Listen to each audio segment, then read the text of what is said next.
Halo teman-teman, selamat datang di Value Stock. Hari ini saya akan membahas analisa fundamental saham Power kuartal kedua tahun 2023. Oke, ini disclaimer-nya. Yang pertama, ini merupakan sharing analisa fundamental, bukan ajakan beli jual ataupun hold suatu saham, dan keputusan investasi ada di tangan teman-teman selaku investor. Yang ketiga, dari analisa fundamental ini bisa dijadikan referensi untuk analisa saham-saham yang teman-teman miliki. Oke, pertama kita masuk ke analisa bisnis dari saham Power ini.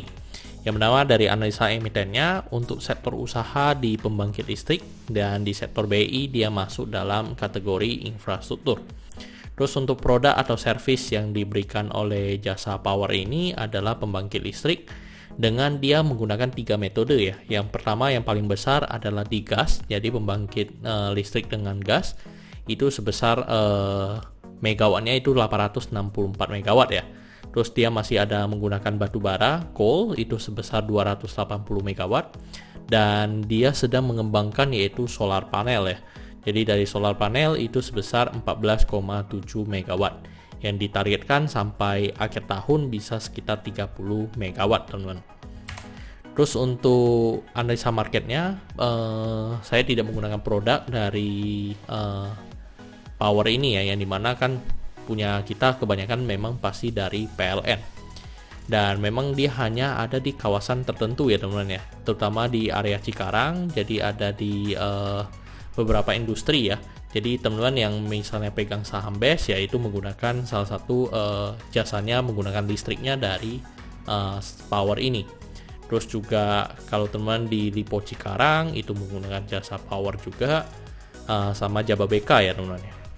Terus untuk dibutuhkan sehari-hari, menurut saya iya, apalagi listrik ya, pasti kita butuhkan sehari-hari. Gampang untuk aksesnya, iya. Terus untuk kompetitor untuk di Cikarang ya, khususnya untuk di Cikarang itu tidak ada. Jadi memang dikuasai tunggal sama mereka. Terus ekonomi muat, iya pasti ya teman-teman, apalagi listrik yang dimana itu kebutuhan dasar atau kebutuhan pokok. Jadi tidak bisa disubstitusikan ya teman-teman ya.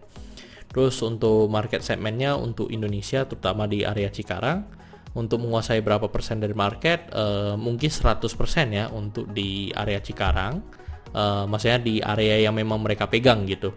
Tapi kalau di luar itu pastikan semua dikuasai oleh PLN. Terus untuk saham ini saya kategorikan sebagai saham dividen. Terus untuk analisa GCG-nya dimiliki oleh PT Udinda sama 2 PT lainnya.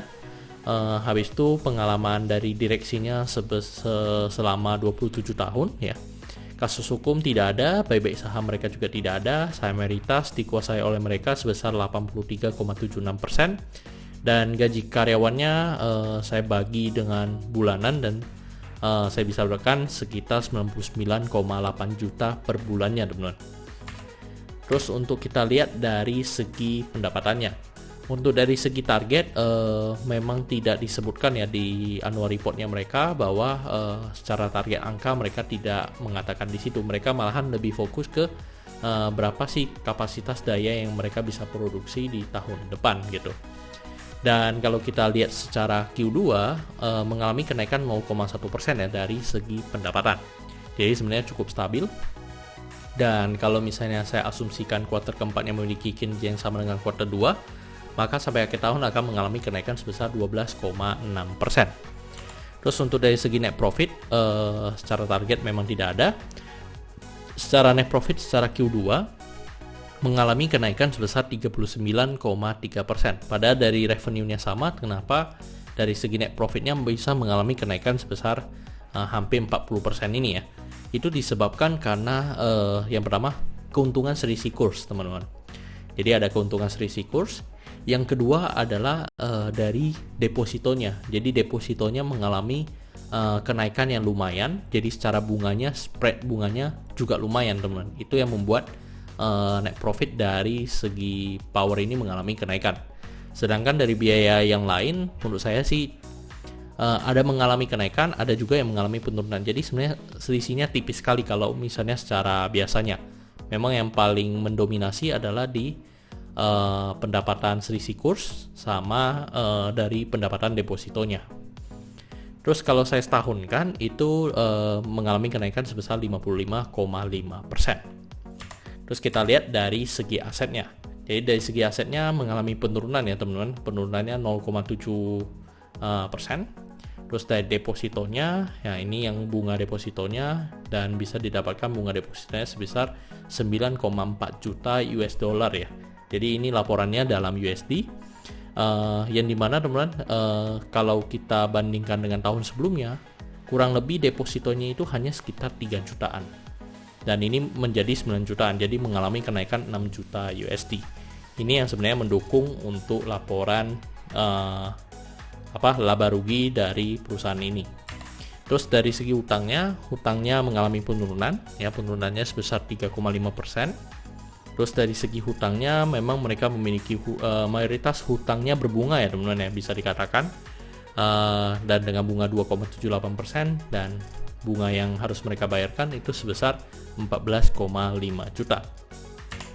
Terus untuk dari segi modalnya mengalami kenaikan, dan kenaikannya 1,9%. Terus kalau kita lihat dari rasio keuangannya, yang pertama dari net profit margin. Net profit marginnya mereka cukup bagus ya, di 21%. Untuk PER-nya di 6,97 kali, PBV-nya di 1,1, DR-nya di 89,58%, ROE-nya 15,8, ROA-nya 8,34, dan dia adalah saham dividen ya teman-teman. Jadi saham yang sangat rutin membagikan dividen. Dan secara cash flow-nya cukup bagus juga ya teman-teman ya. Cash flow operating-nya positif, dan sisanya investing, financing-nya negatif. Terus ada catatan teman-teman bahwa semenjak mereka IPO sampai hari ini, menurut saya perusahaan ini cukup komitmen ya dalam keputusannya mereka, yaitu mereka menetapkan bahwa setelah mereka IPO mereka akan rutin membagikan dividen teman-teman. Dan kebijakannya itu adalah kebijakan dividen payout ratio-nya itu di atas 60%. Dan kalau kita lihat secara histori dari saham Power ini, memang mereka konsisten membayar dividen di atas 60%. Yang dimana tahun kemarin memang sebenarnya cukup bagus ya, di atas 90% ya teman-teman. Dan ini yang sebenarnya menurut saya investor pasti akan sangat tertarik ya untuk berinvest di saham Power ini.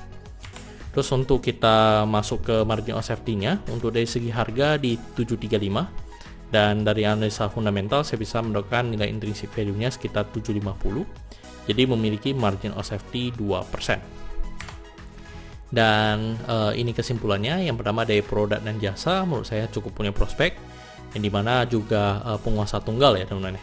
Terus untuk GCG menurut saya berpengalaman, revenue dan net profit lebih baik dibanding tahun sebelumnya, jadi saya berikan yes. Asetnya cukup produktif, hutang berbunganya rendah, terus untuk ROE-nya di atas 7%, margin of safety-nya positif, dividennya di atas 7%, dan sahamnya sih menurut saya kalau dengan kita bandingkan dengan valuasi margin of safety, itu sebenarnya sahamnya tidak murah ya teman-teman ya. Jadi kesimpulannya adalah 9/10, dan pertanyaannya adalah apakah saya akan membeli saham Power ini. Menurut saya gini teman-teman, ketika teman-teman yang mau berinvestasi di saham Power itu udah bukan berharap dari capital gain. Jadi teman-teman lebih ke konservatif, yaitu adalah memang berharapkan dari dividennya saja. Jadi dividennya itu kan kalau di PO rasio kan kurang lebih dividen yield-nya itu bisa didapat sekitar 8 atau 9% teman-teman. Jadi itu 8 atau 9% yang teman-teman udah fix lah ya, bisa didapatkan dari saham Power ini. Dan kita tinggal memang melihat dari kinerja keuangannya. Jadi kalau kinerja keuangannya lebih bagus, kita asumsi aja dari EPS-nya 60%-nya akan dibagikan teman-teman. 60%, atau teman-teman bisa menghitung berandai-andai 80% dibagikan, atau 90%, atau bahkan 100% teman-teman bagikan dengan harga average-nya teman-teman bisa dapat dividen yield-nya berapa persen. Nah, jadi palingan untuk di saham Power ini lebih berharap pada benar-benar hanya dividen aja. Kalau untuk capital gain, menurut saya sih nggak begitu tertarik ya untuk dari saham Power ini. Memang hanya dividennya saja. Dan untuk secara bisnis sebenarnya saham bisnis ini sangat solid ya teman-teman ya. Kecuali memang mereka diambil alih semua oleh PLN. Nah, PLN berani nggak berinvestasi sebesar itu juga untuk menggantikan saham dari Power ini. Dan menurut saya mereka juga ada kontrak ya atau kerjasama ya teman-teman ya. Jadi menurut saya secara bisnisnya sangat stabil dan memang hanya berharap dari dividen. Dan kalau menurut saya sih sebenarnya jadikan watchlist saya dulu. Saya berharap sahamnya bisa turun teman-teman. Sahamnya bisa turun dan forecast apakah bisa didapat 12% teman-teman. Atau minimal 10% lah. Kalau 10% menurut saya cukup tertarik untuk saham dari Power ini. Oke teman-teman, saya rasa cukup sekian untuk video kali ini. Jangan lupa untuk like dan subscribe. Jangan lupa juga untuk follow saya di Instagram saya di royken13. Dan teman-teman bisa join grup Telegram saya di Value Stock. Untuk linknya teman-teman bisa dapatkan di kolom deskripsi. Dan jika teman-teman tertarik untuk belajar value investing, teman-teman bisa mengunjungi website saya di valuestock.id. Dan teman-teman, jika teman-teman ada kode saham yang menarik, silakan tinggalkan di kolom komentar untuk kode sahamnya. Oke teman-teman, see you in the next video. Bye-bye.